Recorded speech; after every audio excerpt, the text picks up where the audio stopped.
Hello students, welcome. In this video, we're going to see in detail about mergers and acquisitions of companies. So mergers and acquisitions are a strategy that ensures the accelerated growth of a business and also helps the business to expand externally. The main aim of mergers and acquisitions is to increase the size of the company, thereby increasing the profit or increasing the stability of a company. So the bigger the size of a company is, the bigger the profit is, and therefore the more likely the organization is expected to be stable. So therefore companies engage in merging and acquisition activities with other companies depending on their product, their market, and other elements. So merger means simply combining or consolidating two or more companies. So if there are two companies, let us say selling the same product, and if they want to increase their market reach and to increase their profit, if they are choosing to merge the two companies, it is called a merger. So it is not necessary that the products have to be the same type, or it is not necessary that the market has to be the same. As long as the two companies come together to combine to form one company, it's called a merger. So as we have seen, the main goal of mergers and acquisitions is to accelerate the growth of the company, to enlarge the size of the business. Advantage of merging is merging a target company which is in the same line of business is easier than constructing the company from internal. So let us say if there is a company that is worth 50 crores and they have another 25 crores in revenue, uh, so they would want to increase or expand their business, and they can use the 25 crores to build new manufacturing units or build new offices or expand their market, so on and so forth. So instead of doing that, if the company utilizes the 25 crores to buy another company of the same product in a different market, or of the in the same market with a similar product, you don't have to buy a manufacturing unit or a company from scratch. All you need to do is to pay the money and the target company is yours. So that is the biggest advantage of mergers and acquisitions. All you need to do is to find a company that is uh, you would desire to buy, and if you have the right amount of revenue, right amount of savings in your company, you will be able to acquire that business. So merger is a combination of two companies into one larger company, and acquiring company takes over the assets and liabilities of the merged company. Assets and liabilities form the basis of any company. So in accounting, we would have seen that assets and liabilities form the basic balance sheet of any company along with the capital. So the merging company, the company that is buying the other company, takes over the assets and liabilities of the target company. Target company refers to the company that is being bought. So the company that is being purchased by a bigger company is called a target company, and the purchasing company is called the acquiring company. So if let us say there are two companies A and B, and the company A is purchasing company B, B company is called the target company and A is called the acquiring company. So all the combining companies are dissolved, and only the new company can continues to operate. So after the acquisition process is over, and after or the merger process is over, the old companies will get dissolved. Their names, their logos, their designs, and everything will be deleted, and in their place a new company will be formed, under which the assets and liabilities of the old company will come, and the new company will be having a new name after the merged name. If A and B are combining together, we can call it AB company, or a new company called a C company. So depending on how what will be the output of the merger, there are two kinds of merger: amalgamation and absorption. So if two companies combine together to form a new one, extinguishing the old companies, it's called amalgamation. So like I said before, if there are two companies, say A and B, and they combine together to form a new company called C, after the acquisition is over, the A company's title, the company name, everything will be deleted, extinguished. The A company will be dissolved, and so does the B company. So both of those companies will be dissolved. In that place, a new company called C will be incorporated, and under the balance sheet of the C, the assets and liabilities of both A and B company will be added. So it's called amalgamation. That process is called amalgamation. Absorption means one company absorbs another company, and the absorbed company is extinguished. Absorbed company means nothing but the target company, like I said before. So an acquiring company will be there, and a target company will be there. If the acquiring company, after the acquisition of the target company, extinguishes the legal status of the target company, it is called absorption. So if there are two companies, say A and B, and if A acquires B, B is called the target company and A is the acquiring company. So after the acquisition is over, the B company will be dissolved completely, and all the assets and liabilities of the B company will come under A company. So that's called absorption. So in our textbook, there are it has been explained that there are five kinds of merger. So it is conglomerate merger, horizontal, vertical, market extension merger, and a product extension merger. We will see in detail about these types. Horizontal merger means nothing but merger between two companies that exist in the same industry and they offer the same product. For example, given below, the merger of Syndicate Bank with Canara Bank. As we can see, they both are banks and they offer similar services. They offer financial services to the customers, and they both exist in the same country in India. They are both are existing in more than one state, so they offer the same product and same services in the same market. So mainly they are competitors. So horizontal merger happens between two competitors, and the purpose of horizontal merger is to create a larger organization with a large market share. Obviously, Canara Bank will have a certain market share and a Syndicate Bank will have a certain market share. If those two companies are performing separately, they will each have a little bit market share, and they will have to compete with other banks in the same market. But if those two banks are combined, they will combine to form a large market share, and they will have a large amount of customers. So it will be easier to compete with other competitors. So this form of merging is called horizontal merger. Vertical merger happens between companies producing different products. In horizontal merger, we have saw about merging of companies of that is producing the same product. But in vertical merger, uh, there will be merging of two companies that are producing different products, but those two products will end up being used in one finished product. For example, if there are two companies, both of them manufacturing parts for automobiles, one company is manufacturing the body part and another company is manufacturing tires or windows or windshields, something like that. If those two companies combine together and form a new company, it's called a vertical merger. So if those two companies join, the resulting company will have both the facilities to manufacture the body part and also the tires and the windshields.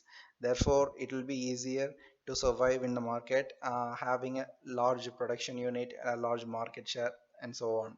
It's called a vertical merger. We have an example here: ARM Holdings and Qualcomm. So both ARM Holdings and Qualcomm are chip manufacturers for electronic devices, except that ARM Holdings produces a different kind of chip, like semiconductors. Qualcomm produces a different kind of chip called semiconductors, but at the end both will be used in mobile phones and computers. So since their finished product is the same, those two companies managed to merge together to form a single company called ARM Holdings.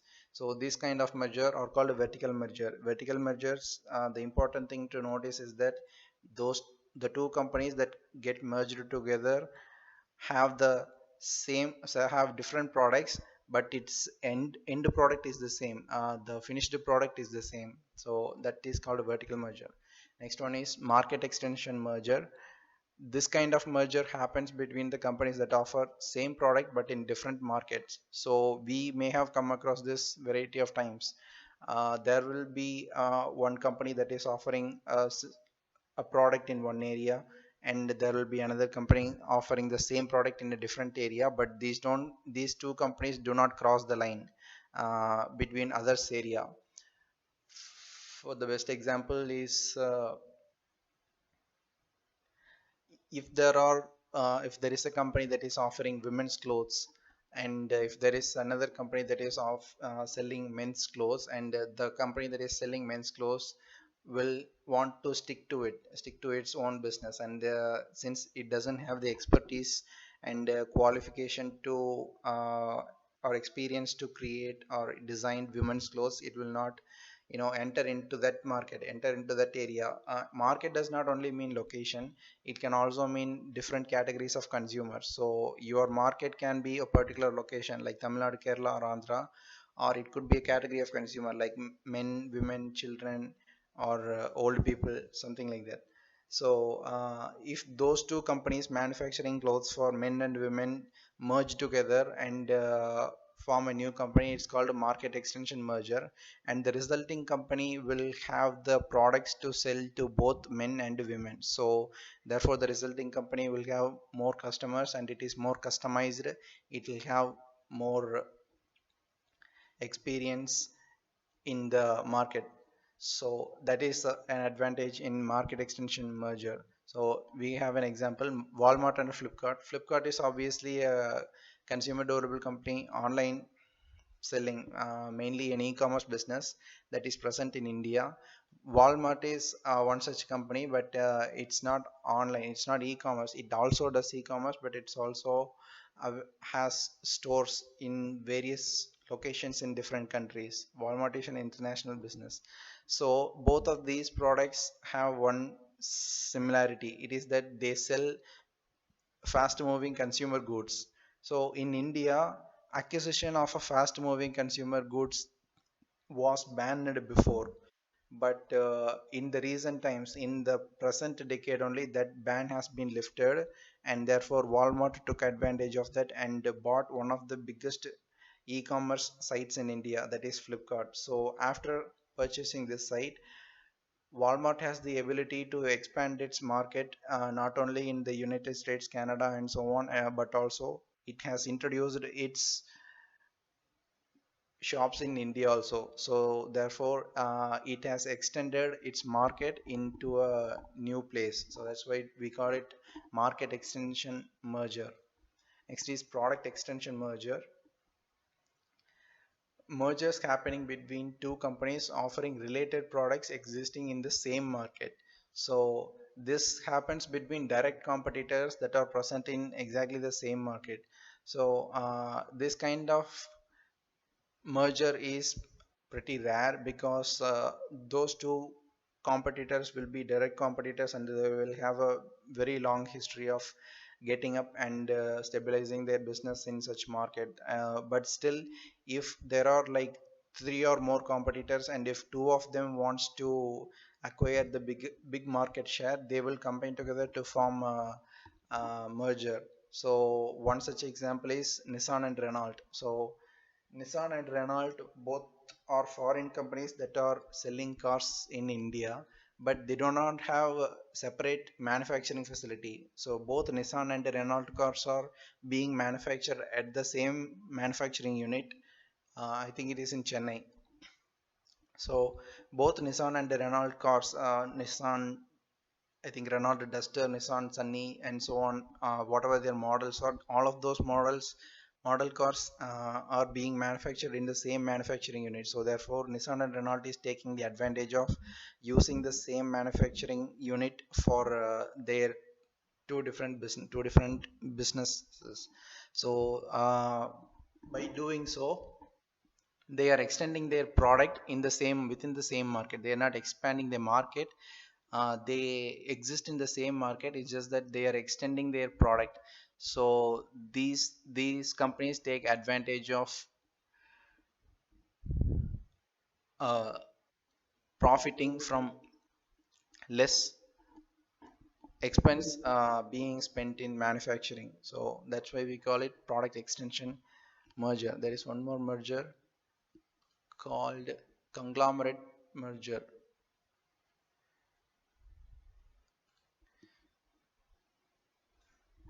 In this type of mergers, the two companies that are being merged will be in totally unrelated business. So far we have seen mergers about companies that happens between two businesses that are pretty much the same. That are either offering the same product or in the same market or different market, but kind of related. But conglomerate mergers are happened if the buying company or the acquiring company is acquiring another company or the target company, both of them will be selling entirely different products. So in that scenario, it is called conglomerate merger. There are two kinds of conglomerate merger. Pure conglomerate merger means the merger involves firms with nothing in common. So they do not have absolutely anything in common. They do not have a common market. They do not have a common product. Their finished goods are not the same. If there are two companies that perform that kind of merger, it's called a conglomerate merger. You might ask, why would two companies that are totally unrelated will form a merger? So the answer is that simply to increase the size of the business. So if you take Tata business or Reliance conglomerate, they both are the biggest conglomerates in India. So Reliance not only sells Geo, I mean it is in telecom business, it is in refinery business, it is in iron and steel business, it is also doing technology business. It is selling technology products like TVs, headsets, and so on. So yeah, there are n number of products that are being sold by the Reliance. Similarly, Tata Group has nearly 98 subsidiaries. Each one of them are selling different kind of products. So ranging from salt to tea to iron and steel to cars to motor vehicles to commercial vehicles, everything Tata is offering all of these things. As a matter of fact, Tata was first started as a clothing manufacturer, not even a steel manufacturer. So therefore, these conglomerates offer the power of increasing the size of the business. Therefore, some businesses want to combine even though they have nothing in common. So that's pure conglomerate. Mixed conglomerate means if the merger involves firms that are looking for product extension or market extension. We have seen product and market extension beforehand. Product extension means if there are two companies performing similar manufacturing units or selling similar products, if they both want to expand their products, expand the products that they sell, it's called a product extension. Market extension means if there are two companies that are selling the same product but in different market, but they want to merge together to acquire the whole market, the entire market, then it is called a market extension. So the companies mixed conglomerate merger means both of this product and market extension. So we have an example, Sahara Group's purchase of Force India F1 team. Force India F1 team is a Formula car racing team that was owned by formerly by Vijay Malaya. Sahara Group is a group that owns the United Breweries that is also owned by Vijay Malaya before. So Sahara Group is mainly a hospitality business. So they own hotels all around the world. They own hotels in India, in United States, in New York, and so on. So a hotel business is purchasing a Formula One team. So this kind of totally unrelated purchase is called a conglomerate merger. So that is the different kinds of merger that we have seen, and in the for the next session we will see what's the difference between acquisition and absorption. So thank you very much, students.